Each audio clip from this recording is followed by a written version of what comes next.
There are a handful of vehicles in Gran Turismo 7's Day 1 vehicle lineup, which I would argue are fairly easy to forget about or kind of overlook that they're even in the game, and this to me is kind of one of those. It's a fairly expensive car, not enough of a price tag to make it notable, but not affordable enough to make it a beginner's choice of high roller or collector's piece. It kind of sits in a little bit of a middle ground at 4 million credits. Of course, that's the Legends dealer, so that can change, and the vehicle is of course the 1954 Ferrari 500 Mondial Pinin Farina. Now, I find this to be a very curious little car for a number of reasons.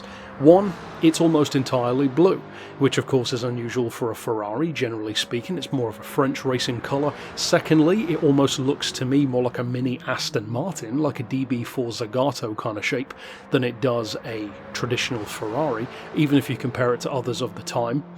But also the way that it drives. And this one is the most curious, because if you haven't bought the car yet, you might be in for a surprise if you actually do, because this is a car which almost feels like it's front-wheel drive. Now, it's not. It's a front-engine rear-wheel drive car, it's a naturally aspirated engine, and it has just under 170 horses. So at least on the surface of things, it kind of seems like a pretty decent rival to the recently added Maserati, the A6GCS. The curious difference is, though, that even though the Maserati sits up around 500 points, 502 to be more specific, this only sits at 462.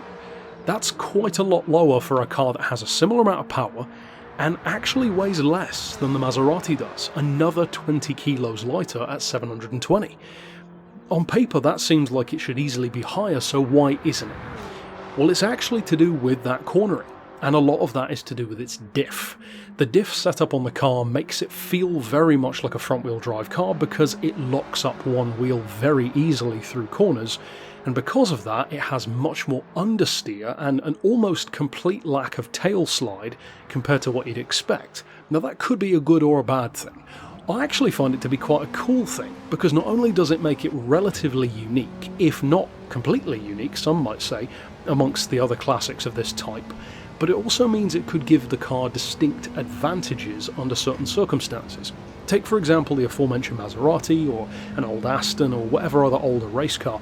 You can easily constantly be sliding around all over the track, and that's of course part of the charm. It's realistic, cars were like that, but it could get tedious if you were, for example, in an event where you needed a bit more power out of said car, which of course is just going to increase that rampant wheel spin if you need to just get a good lap time against something that's maybe a more modern car, as rare of an occasion as that might be, etc, etc. There are a number of examples of situations where you wrestling against your car isn't necessarily ideal, let's put it that way. This one doesn't do that. It's actually a car which you can learn how to use effectively very, very quickly, at least in its stock form. Now, it could easily go either way in terms of tuning. With a handling profile like that, it could remain viciously heavy through corners, and thereby even worse with more power, much like, say, a 1000 horsepower front-wheel drive car would be. See the Nismo GTR LM for reference, as much as I personally do like that car, but a lot of people don't for understandable reasons. This actually has that same kind of almost Marmite image. You love it or hate it. I think that some people probably really won't like the handling on this car because of how heavy it is, and because it can get a little bit squirrely but in an understeery heavy kind of way when exiting corners, especially if you begin to really give it the beans, all 168 beans that it's working with when exiting a corner, because that immediate understeer really piles on quick and makes the car wider and wider on the exit trajectory of a curve.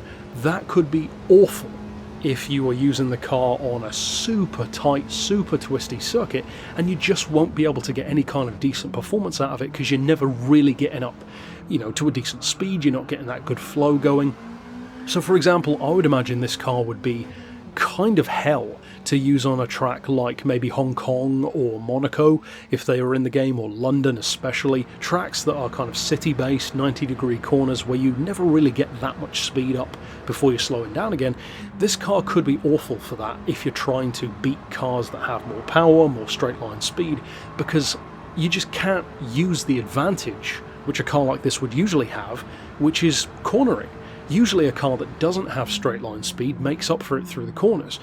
this kind of doesn't really have 100% on both. The cornering is good, but it's not quite as quick as something which would be slippery. The trade-off is, of course, that it is more beginner-friendly, but again, 4 million credits isn't exactly beginner-friendly, so it's a weird car. As I said right at the start of the video, it kind of falls in this bit of no man's land limbo sort of thing, wherein it doesn't really fit in with the traditional Ferraris, but it's not quite unique or competitive enough to fully fit in with others. It's actually something more akin to what I might expect of a Maserati. Funnily enough, it feels more like that quirky Maserati take, and as such, I like it. I actually really like this little car. That being said, I probably won't use it to race with that often, so I will say that even though it could have some use, I would recommend buying this particular car as a collector's piece first, and as a potential race winner second, if at all. That way, you won't be disappointed. In a similar way to how I may even recommend something like the old Aston, you know, the DB5. So give me your thoughts down below. If you have already bought the car, what do you think of the handling? What do you think of it when tuned versus when stock? Do you find this car to be particularly useful for something perhaps, maybe a certain event? And of course, with that handling signature, the disparity in performance points compared to the Maserati, for example, makes total sense, because the Maserati is so much quicker and so much better through corners.